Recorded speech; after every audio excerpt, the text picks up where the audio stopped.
اپنی حیثیت، اپنی طاقت غلط استعمال کی۔ اچھا کیا غلط استعمال کیا؟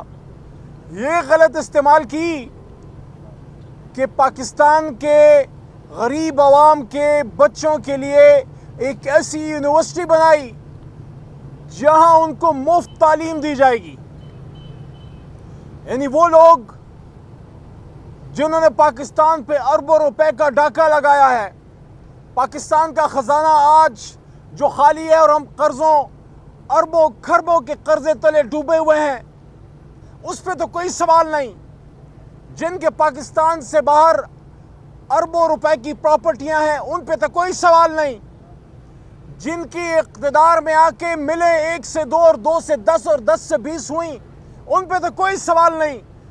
لیکن سوال ہے تو اس ملنگ وزیر اعظم پہ کہ آپ نے اپنے اختیارات کا غلط استعمال کرتے ہوئے پاکستانی بچوں کے لیے ایک یونیورسٹی بنائی۔ کون سی یونیورسٹی؟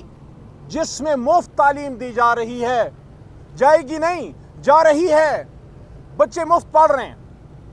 اور لفظ ٹرسٹ پڑھنے لکھنے سے ویسے ان کا کوئی کام نہیں ہے، کبھی پروفیسرز کو اٹھا لیتے ہیں، کبھی یونیورسٹی بنانے پہ کیس بنا دیتے ہیں، قلم سے ان کی دشمنی پرانی ہے۔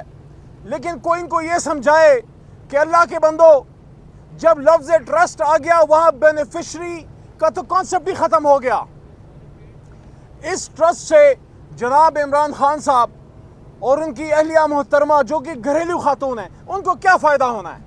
اور اچھا آج ایک اور مزیدار بات بھی آپ کو بتاؤں، اس ٹرسٹ کے جو ڈاکیومنٹس ہیں اس میں یہ بھی کلیئرلی کیٹیگوریکلی واضح طور پہ لکھا گیا ہے جناب عمران خان صاحب کی طرف سے ان کے وکلاء نے کہ جب یہ ٹرسٹ یونیورسٹی بن رہی تھی کہ خدا نہ خواستہ اگر یہ ٹرسٹ نہیں چل پاتا یا یونیورسٹی نہیں بن پاتی تو اس کے پیسے کدھر جائیں گے؟ کسی اور خیراتی یونیورسٹی میں چلے جائیں گے، کسی اور خیراتی ادارے میں چلے جائیں گے۔ عمران خان صاحب کو اس کا ایک دھیلا نہیں آنا۔ وہ شہباز شریف صاحب کہتے ہیں نا کہ ایک دھیلے کی کرپشن کو ثابت کر کے دکھا دے، اور بھائی ایک دھیلے کی ہوئی ہو تو ثابت ہونا، یہاں تو اربوں کھربوں کی بات چل رہی ہے۔ اور آج عمران خان صاحب نے ایک بار پھر اس بات پہ افسوس کا اظہار کیا، جو دہشت گردی بڑھی ہے کیٹیگوریکلی عمران خان نے کہا ہے کہ ہمارے دور حکومت میں دہشت گردی کم ہوئی، ہمارے دور حکومت میں اسلام آباد اور کابل کا تعلق 50 سال میں پہلی بار اچھا ہوا، اور ہم نے پوری امت مسلمہ کو ادھر اکٹھے کیا، اور ہم نے ماحول وہ بنایا جہاں ٹرائبل بیلٹ میں امن آ رہا تھا، جہاں پشتون بیلٹ میں امن آ رہا تھا، جہاں بلوچستان میں امن آ رہا تھا۔ اور یہ جو ہم پہ الزام لگایا جاتا ہے کہ ہم نے دہشت گردوں کی ری سیٹلمنٹ کی ہے، اس پہ بھی عمران خان صاحب نے آج کیٹیگوریکلی کلیئر بات کی ہے، اور میں نے خود بھی اس پہ میڈیا میں پہلے بھی بات کی ہے کہ عمران خان صاحب کے دور میں تو فیصلہ ہی نہیں ہوا کہ کوئی ری سیٹلمنٹ ہونی ہے۔ ایک میٹنگ ہوئی تھی اور اس کے بعد حکومت ختم ہو گئی۔ سوال پوچھا جانا چاہیے اس وقت کے وزیر اعظم سے اور تمام ذمہ دار لوگوں سے کہ یہ فیصلہ پھر کس نے کیا؟ 16 مہینے کس کی حکومت رہی؟ آپ نے کیوں یہ فیصلہ کیا کہ آپ نے واپس ری سیٹلمنٹ کرنی ان لوگوں کی؟ اور اگر کوئی ایسی پالیسی خدا نخواستہ تھی، ہماری تھی خدا نخواستہ، جو کہ نہیں تھی، جو کہ فیصلہ نہیں ہوا، لیکن اگر تھی بھی تو آپ نے پھر اس کو ریورس کیوں نہیں کیا؟ آپ نے اس کو چلنے کیوں دیا؟ اس کا مطلب ہے کہ دال میں کالا نہیں ہے، پوری دال ہی کالی ہے، آپ کی نیت میں فطور ہے، آپ اس ملک کو چلنے دینا چاہتے ہی نہیں ہیں۔ ایک طرف معیشت کا مسئلہ ہے، دوسری طرف دہشت گردی کا مسئلہ ہے، اور ایک بندہ آپ نے چنا ہے، پہلے اس سے آپ نے پنجاب میں ظلم کروایا، ہم سے ذل شاہ شہید کی وہ چیخیں اور اس کی وہ مس شدہ لاش جو ہے وہ لوگوں سے نہیں بھولتی۔ اس کے گھر جب ذل شاہ کے گھر جب جنازہ آیا تھا، ایک ملنگ آدمی تھا، وہ اللہ والا تھا، وہ ملنگ تھا، وہ جب اس کی لاش اس کے گھر گئی ہوگی اس کے ماں باپ پہ کیا گزری ہوگی۔ 5 اگست ہی کیوں چنا گیا عمران خان صاحب کو گرفتار کرنے کے لیے؟ 5 اگست یاد رکھیے، 5 اگست وہ دن ہے جب کشمیر کے تناظر میں عمران خان صاحب نے مضبوط فیصلہ کیا تھا ہندوستان کے خلاف، اور انہوں نے کہا تھا کہ پاکستان جب تک یہ مسئلہ حل نہیں ہوتا، پاکستان میں ان کا کوئی سفیر اور ان سے کوئی ہماری تجارت نہیں ہوگی۔ مضبوط فیصلہ کیا، اس لیے 5 اگست کا دن چنا گیا۔ بہرحال بات کہیں اور چلی جائے گی۔ عمران خان صاحب نے یہ کہا کہ یہ جو ری سیٹلمنٹ ہے، یہ جو ہم پہ الزام ہے، جا کے دیکھیں کہ تانے بانے کہاں پہ جو ہے وہ جڑتے ہیں۔ اور آخری بات، کیونکہ لمبی بات نہیں کرنا چاہتا، بہت سے اور ہمارے دوست احباب بھی شاید بات کرنا چاہیں، علیمہ آپا بھی آئی ہوئی ہیں، شاید وہ بھی بات کرنا چاہیں۔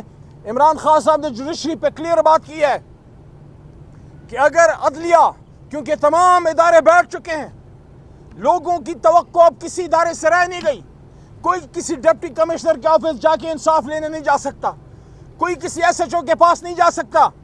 وہ تو علیحدہ بات ہے کہ ان کا اتنا سیریس مسئلہ ہے بلوچستان میں ہمارا۔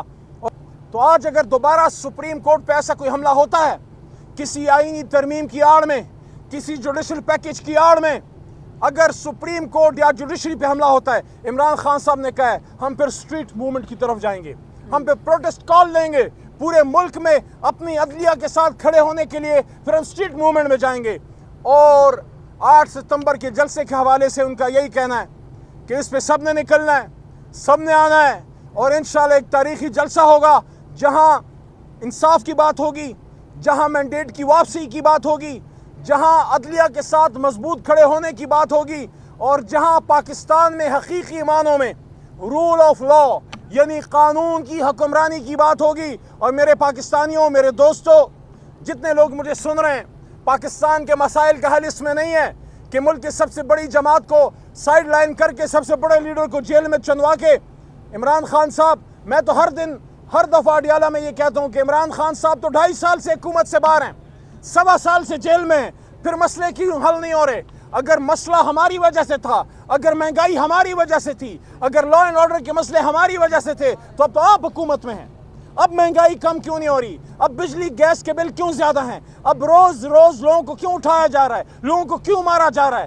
آج عام لوگ تو چھوڑیں، اور عوام بالکل ایک سرزمین بیعین پہ بیٹھے ہیں۔ عوام کو روزگار چاہیے، انصاف چاہیے، یہاں عدالت اور عدلیہ اور آئین کی حکمرانی چاہیے، لیکن ہمیں کیا چاہیے؟ ہمیں عمران خان اندر چاہیے، ہمیں عمران خان جیل میں چاہیے، ہمیں تحریک انصاف سے بلہ لینا ہے، ہمیں تحریک انصاف کو الیکشن میں نہیں چھوڑنا۔ اور بالکل آخری بات، یہ کتنے شرم کی بات ہے کہ ساؤتھ پنجاب میں ہمارے ایک ایم این اے صاحب فوت ہوئے اور ان کے حلقے میں اب الیکشن ہو رہا ہے، اور کل الیکشن کے دوران ہمارے ایم این اے غوث صاحب اور جمشید دستی صاحب، الیکشن کے دوران آپ نے جلسہ نہیں کرنا تو کیا کرنا ہے؟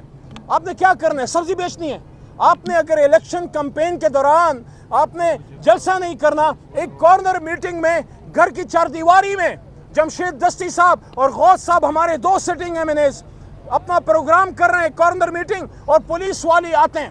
آپ مجھے بتائیے یہ کون سا الیکشن ہے؟ کیا اس کا نوٹس لاہور ہائی کورٹ کی محترم چیف جسٹس صاحبہ اور سپریم کورٹ لے گی؟ اس طرح الیکشن ہوتے ہیں کہ آپ الیکشن کیمپین نہ ہونے دیں، اور ہمارے ایم این ایس پہ آپ نے وہاں پہ پرچے کاٹ دیے۔ ہم سب اس کی مذمت کرتے ہیں، اور آخر میں پھر وہی بات، عمران خان سے بات کرنی پڑے گی، عمران خان کے پاس آنا پڑے گا، تب ملک کے مسئلے حل ہوں گے۔ بہت شکریہ۔